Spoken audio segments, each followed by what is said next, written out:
이 오늘 본문의 말씀은 이 제자들이 예수님께 기도를 가르쳐 달라고 또 요청하는 이런 말씀입니다. 이에 예수님께서는 잘 알려진 이 주 기도문으로 이 기도의 이 모범을 보여주십니다. 이 고난 중에 있을 때 그리스도인 이 기도할 수 있습니다. 그리고 이 기도를 통해서 우리는 하나님께서 주시는 위로와 힘을 얻을 수 있습니다. 기도할 때 우리는 있는 그들의 모습으로 하나님께 나아가 우리 연약함을 고백할 수 있습니다. 그리고 우리는 기도를 통해 하나님의 뜻을 구하고 또 기도를 통해 하나님의 응답을 받는 과정 가운데에서 하나님을 더욱더 신뢰할 수 있습니다. 기도는 단순히 요청만 하는 것이 아니라 또 하나님의 뜻이 또 우리의 삶에 이루어지기를 또 원하며 하나님과 하는 대화입니다. 하나님의 응답을 기다리고 또 믿음으로 기다리는 과정이기도 하고 또 하나님과 친밀한 교제와 사귐의 시간이기도 합니다. 오늘 이 누가복음을 통해서 또한 예수님께서 가르쳐 주신 또 기도의 또 기본이 되는 원리를 함께 나누도록 하겠습니다. 1절 말씀입니다. 예수께서 한 곳에서 기도하시고 마치심에 제자 중 하나가 여짜오되 주여 요한이 자기 제자들에게 기도를 가르친 것과 같이 우리에게도 가르쳐 주옵소서. 이렇게 제자 중 하나가 또 예수님께 기도의 본을 또 가르쳐 달라 말씀을 하십니다. 이 제자들이 예수님께 이 기도를 가르쳐 달라고 하셨듯이 이 기도는 또 예수님과의 대화이지만 또 기도에는 원리가 있습니다. 대화는 방법이 있다는 것이죠. 이에 예수님께서는 이 주 기도문이라고 알려진 이 기도의 모범을 가르쳐 주십니다. 이 주 기도문은 마태복음 6장에서도 나오고 또 오늘 본문에 나오는 이 기도문보다 더 우리가 주 기도문이라고 암송을 하고 있는 그 완성된 형태로 6장에서 이 주 기도문이 나옵니다. 2절의 말씀입니다. 예수께서 이르시되 너희는 기도할 때에 이렇게 하라. 아버지여 이름이 거룩히 여김을 받으시오며 나라가 임하시오며. 이렇게 예수님께서 가르쳐 주신 기도의 첫 시작은 하나님을 찬양하는 기도입니다. 하나님을 찬양하는 가운데 또 하나님을 높여드리고 하나님께 영광을 올려드리는 것입니다. 이 땅 가운데 하나님의 나라와 또 하나님의 통치가 또 임하기를 간구하면서 이 하나님의 나라가 임하기를 간구하는 그러한 기도를 드리십니다. 기도를 하게 될 때 우리는 우리의 뜻만으로 우리의 뜻을 단도직입적으로 간구할 때가 많이 있지만 먼저 기도할 때는 하나님께서 주신 은혜에 감사하고 또 하나님께서 우리에게 허락하여 주신 것을 기를 원하는 그러한 간구, 하나님의 뜻에 우리의 뜻을 맞추어 가기를 원합니다라는 하나님의 주권과 또 통치를 구하는 하나님의 나라를 위한 기도를 하게 됩니다. 온 세상을 창조하신 창조주 하나님을 높여드리고 또 구원해 주신 하나님의 은혜에 감사하는 감사의 기도로 시작을 하게 됩니다. 우리가 기도하게 될 때 하나님의 나라가 우리의 삶에 이루어지기를 바라며 기도를 하고 있습니까? 우리의 기도 제목 가운데 우리의 삶에 하나님의 뜻이 또 하나님의 통치가 나의 삶 가운데 이 땅 가운데 통치하여 주시기를 원하는 기도 제목이 반드시 있어야 합니다. 그리고 삶의 자리에서도 이 하나님의 나라를 이루어 가기 위해서 하나님의 통치, 하나님의 다스림을 간구하는 가운데 또 하나님의 뜻을 우리의 삶에 이루어지도록 간구하는 성도가 되시기를 바랍니다. 3절 말씀입니다. 우리에게 날마다 일용할 양식을 주시옵고 이 다음으로 날마다 이 일용할 양식을 달라 이렇게 요청을 합니다. 지금 우리나라는 의식주의 문제가 해결이 되었기 때문에 또 일용할 양식을 달라고 할 때 우리의 마음가짐 또 우리의 간절함이 또 과거와는 아마도 다를 수 있습니다.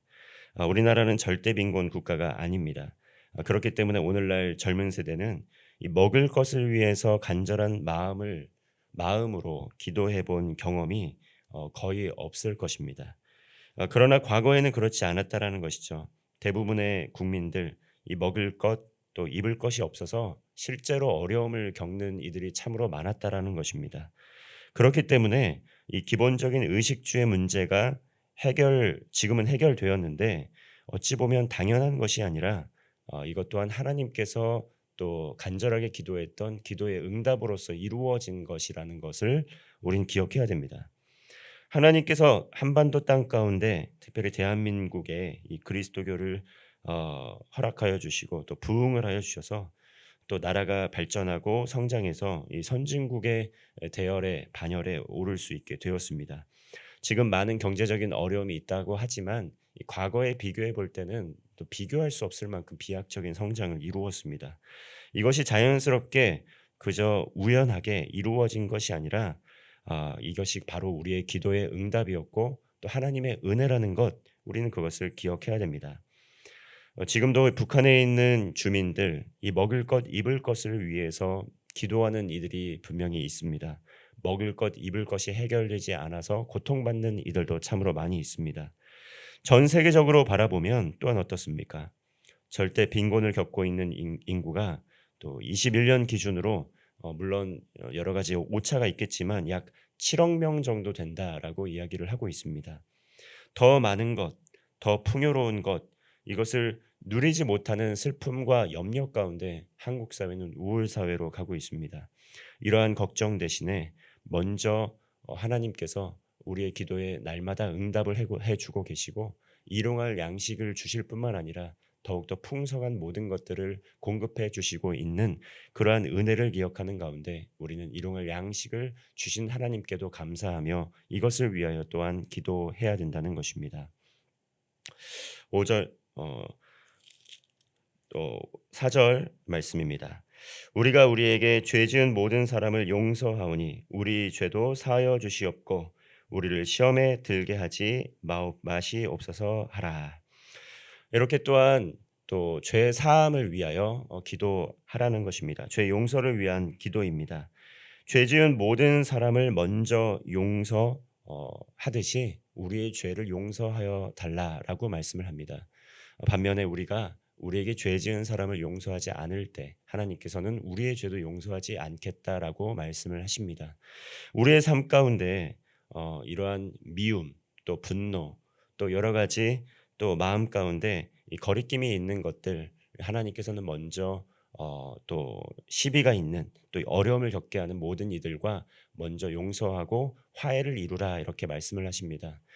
물론 절대 용서할 수 없을 만큼 정말 심하게 또 관계가 좋지 않고 갈등을 겪는 그런 관계에 있을 때 이 무조건적으로 마음이 따르지 않는데 용서를 하게 되면 그것이 어려움을 줄 수 있습니다. 그러나 용서의 원리 무엇입니까?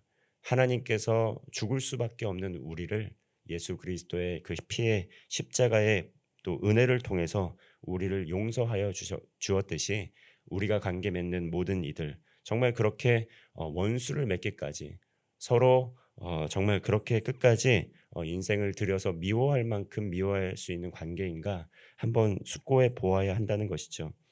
날이 갈수록 해가 갈수록 더욱더 너그러워진 마음을 갖지 못하고 더욱더 미워하는 사람, 갈등을 겪는 사람, 또 그리고 용서하지 못하는 사람이 늘어가고만 있다고 한다면 우리는 이러한 기도가 우리의 삶에 이루어지기를 원하며 하나님 앞에 다시 한번 기도의 자리로 나아가야 한다는 것입니다.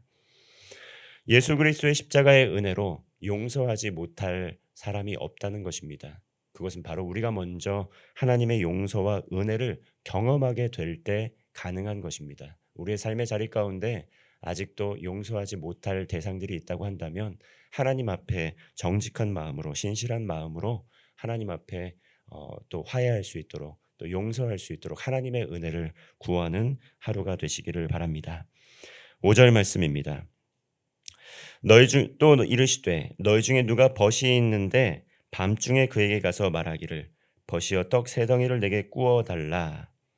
6절입니다. 내 벗이 여행 중에 내게 왔으나 내가 먹일 것이 없노라 하면 이렇게 예수님께서는 이제 이 한 가지 이 비유를 통해서 이 기도가 지속적으로 끈기 있게 이루어져야 된다라는 그러한 비유의 말씀을 하십니다. 이 벗이 또 한밤중에 찾아와서 이 간청을 하게 됩니다. 양식을 구하게 됩니다. 간절한 마음으로 한밤중에 찾아와서 음식을 구하는 그 모습, 그 간절한 모습을 통해서라도 음식을 주지 않겠는가 이렇게 비유로 말씀을 하십니다. 8절 말씀입니다. 내가 너희에게 말하노니 비록 벗됨으로 인하여서는 일어나 주지 아니할지라도 그 간청함을 인하여 일어나 그 요구대로 주리라. 한밤중에 또 찾아와서 간절하게 이렇게 요청을 하는데 친구에게는 주지 못할지 모르겠지만 이 간청하는 간청한 간절한 마음을 보고서라도 주지 않겠는가 이렇게 말씀을 하면서 기도를 하게 될 때 지속적으로 끈기 있게 간절한 마음으로 기도할 때에 하나님께서 반드시 응답해 주신다라는 그러한 약속의 말씀을 하고 있습니다. 이 하나님께서는 지속적으로 끈기 있게 기도하는 이 하나님의 자녀들의 백성들의 기도를 들으시고 반드시 응답을 하십니다. 하나님께 기도로 간구할 때 하나님께서는 기도하는 이들의 필요와 또 요구, 요청 사항들을 아주 정확하게 알고 계십니다. 그리고 가장 좋은 것으로 약속하여 주실 것이라고 또 말씀을 하여 주십니다. 그러면서 어떻게 기도해야 할 것인가 다시 한번 또 가르쳐 주십니다. 9절부터 13절까지의 말씀인데 9절입니다. 내가 또 너희에게 이르노니 구하라 그리하면 너희에게 주실 것이요 찾으라 그러면 찾아낼 것이요 문을 두드리라 그러면 너희에게 열릴 것이니 이렇게 지속적으로 끈기 있게 기도할 뿐만 아니라 이 적극적으로 또 구하고 적극적으로 찾고 적극적으로 문을 두드리는 이 기도한 이후에 또 실천적으로 우리의 기도가 응답될 것을 바라는 마음으로 하나님의 뜻을 구하며 적극적으로 행할 것을 말씀을 하고 있습니다. 자, 그러면서 예수님은 구하고 찾고 또 두드리는 자에게 가장 좋은 것으로 주시겠다고 약속을 하면서 말씀하시는 것이 무엇이냐면 바로 13절 말씀입니다. 우리 함께 13절 합독하도록 하겠습니다. 너희가 악할지라도 좋은 것을 자식에게 줄 알거든 하물며 너희 하늘 아버지께서 구하는 자에게 성령을 주시지 않겠느냐 하시니라. 아멘.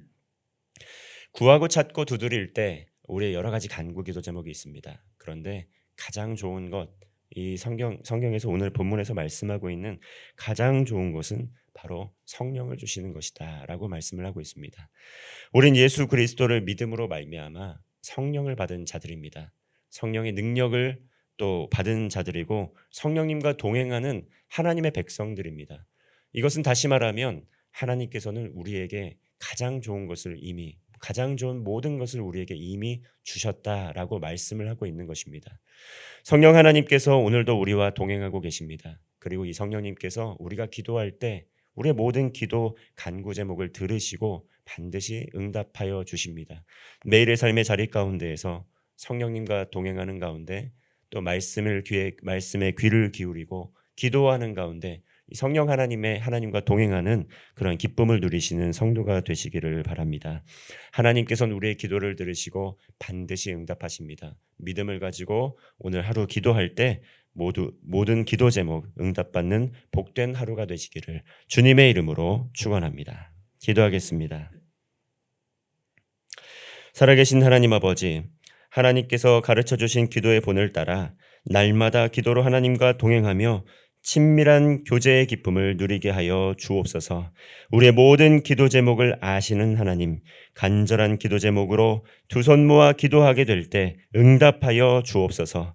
무엇보다 날마다 주님의 말씀을 듣고 기도함으로 성령 충만함의 은혜를 허락하여 주시고 살아계신 하나님을 삶 속에서 증거하는 복음의 증인으로 살아가게 하여 주옵소서.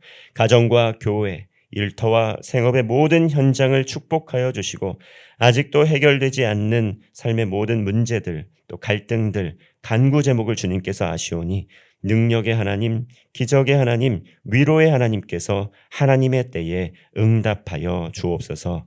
예수님의 이름으로 기도하옵나이다. 아멘.